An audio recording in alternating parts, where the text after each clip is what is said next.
This is Mountaintop History, a podcast produced by the Thomas Jefferson Foundation at Monticello.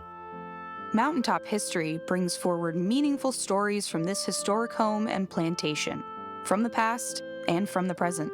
My name is Kyle Chattleton. And I'm Olivia Brown. Thank you for joining us. We hope you'll learn something new.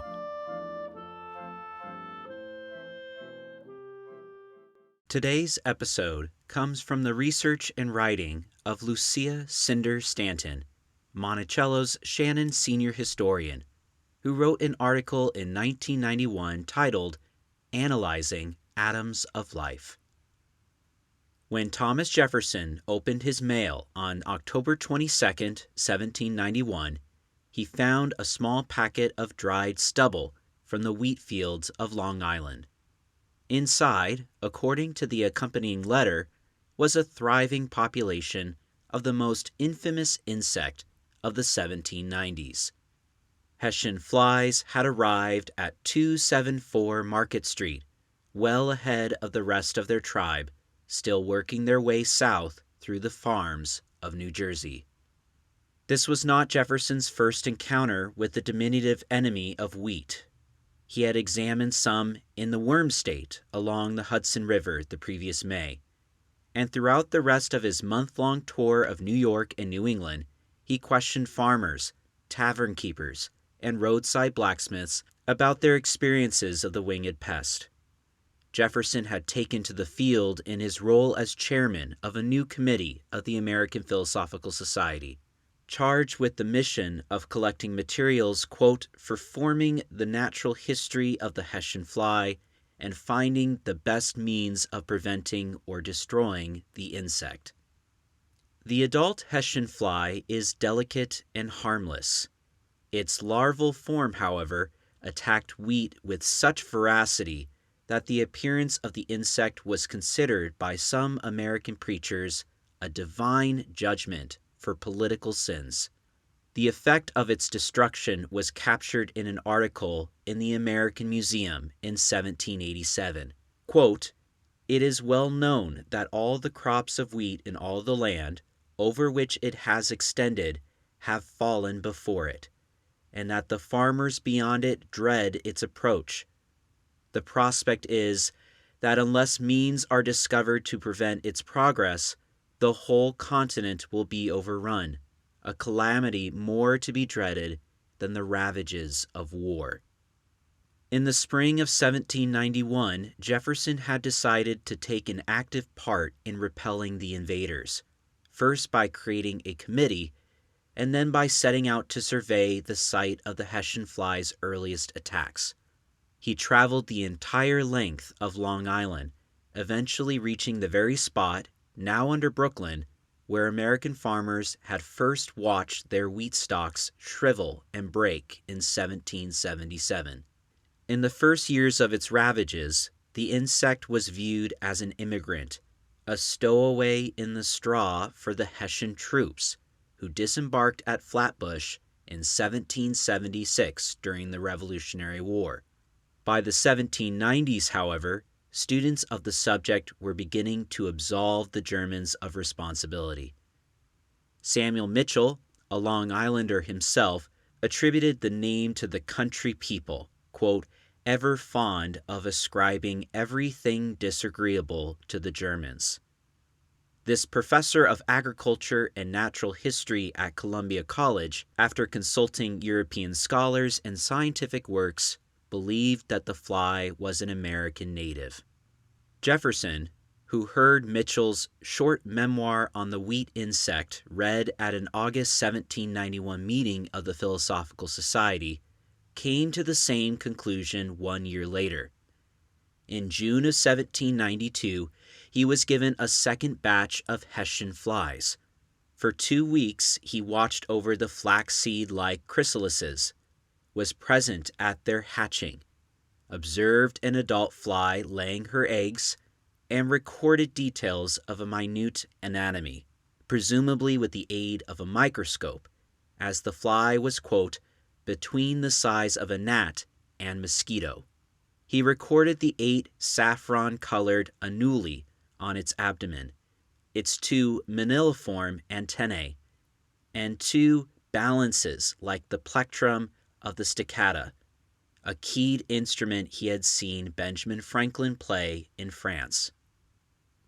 Since April 1791, when he had moved for the formation of the Select Committee on the Hessian fly, Jefferson had looked like the answer to Samuel Mitchell's call for a hero to defend American crops. We are almost entirely in the dark respecting the history of the insects injurious to our useful plants, the learned doctor told a meeting of the Agricultural Society of New York in January 1792. And that man would be laudably and beneficially employed, who should collect what is knowable concerning the different moths, bugs, flies, and worms which infest our fields and gardens. That man was not to be Thomas Jefferson.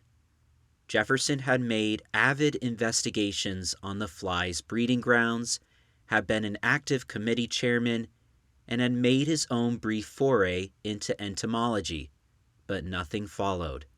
This is particularly puzzling because throughout 1792, responses were trickling in to the committee's widely published questionnaire about the wheat pest.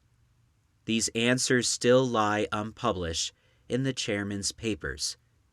Jefferson seems never to have made his own conclusions known, and his committee published no final report. He turned instead to political battles, and the Hessian fly continued its southward progress. It was observed, quote, crossing the Delaware like a cloud.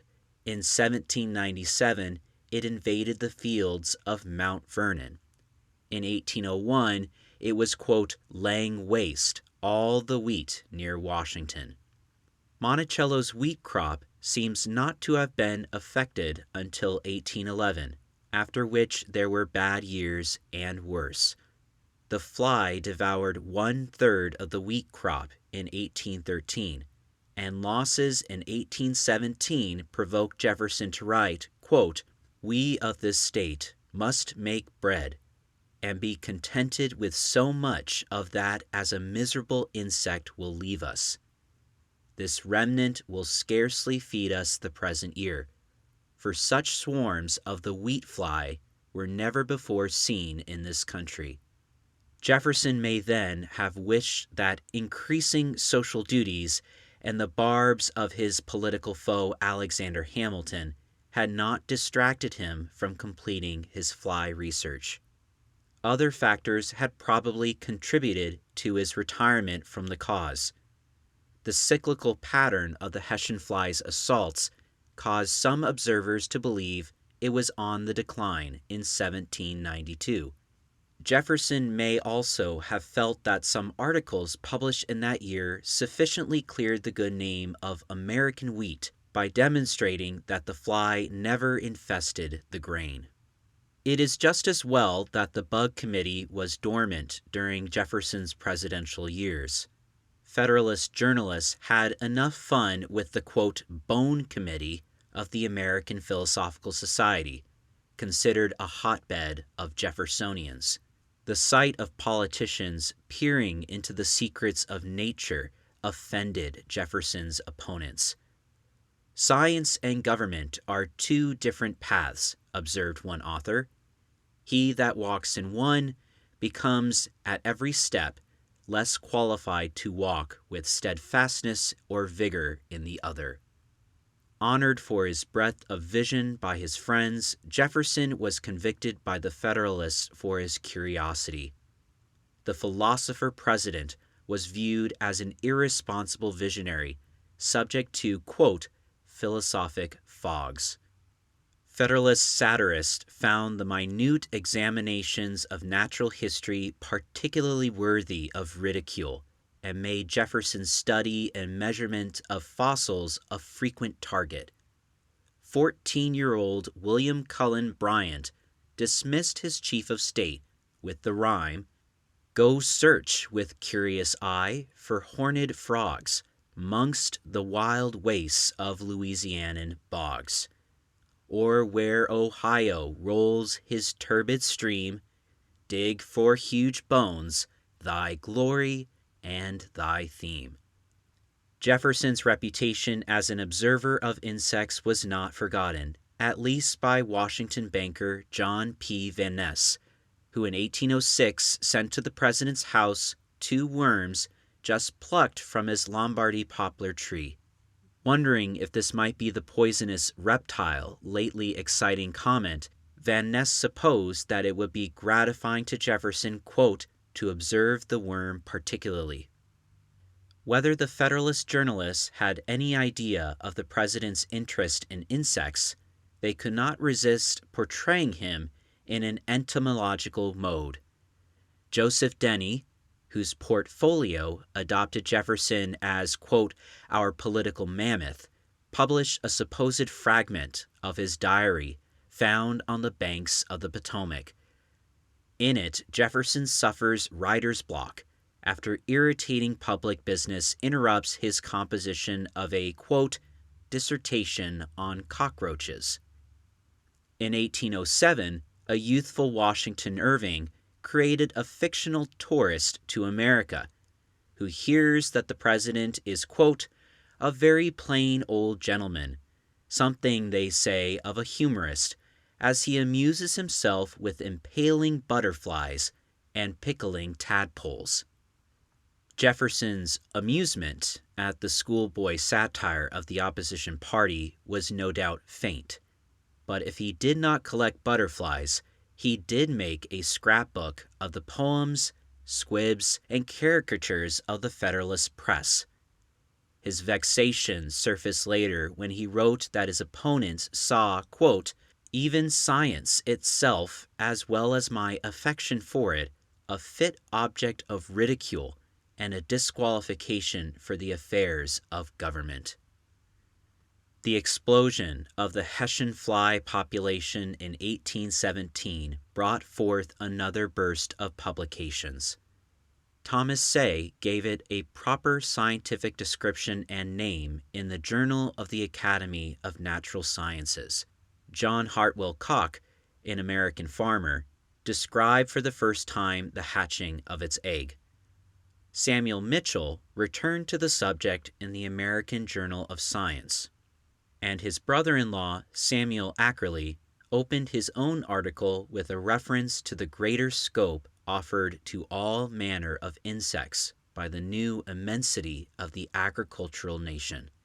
He also recommended changing the fly's name, which had been, quote, saddled upon the poor Hessians, who are innocent of the charge.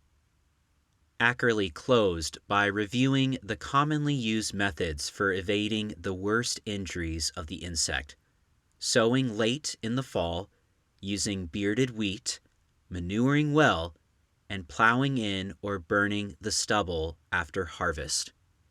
Jefferson's own optimistic view in 1792 had been that, quote, a particularly vigorous species of bearded wheat and good husbandry seemed to be a perfect preservative.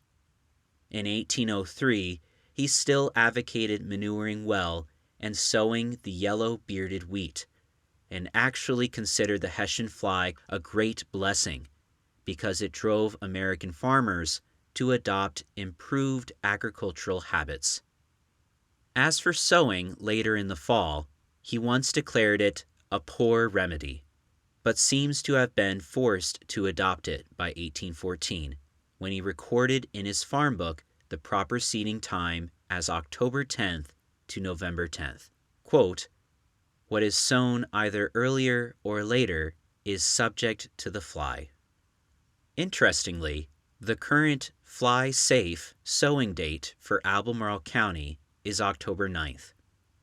The Hessian fly, who now lives wherever wheat is grown in the United States, is kept in check by the very techniques practiced by the observing farmers of Jefferson's time: late planting, fertilizing, and cleaning the fields after harvest. And the search still goes on for a resistant wheat species. In 1818, 25 years after Chairman Jefferson had gathered in letters and questionnaires the findings of the American Philosophical Society Committee on the Hessian fly were finally made public.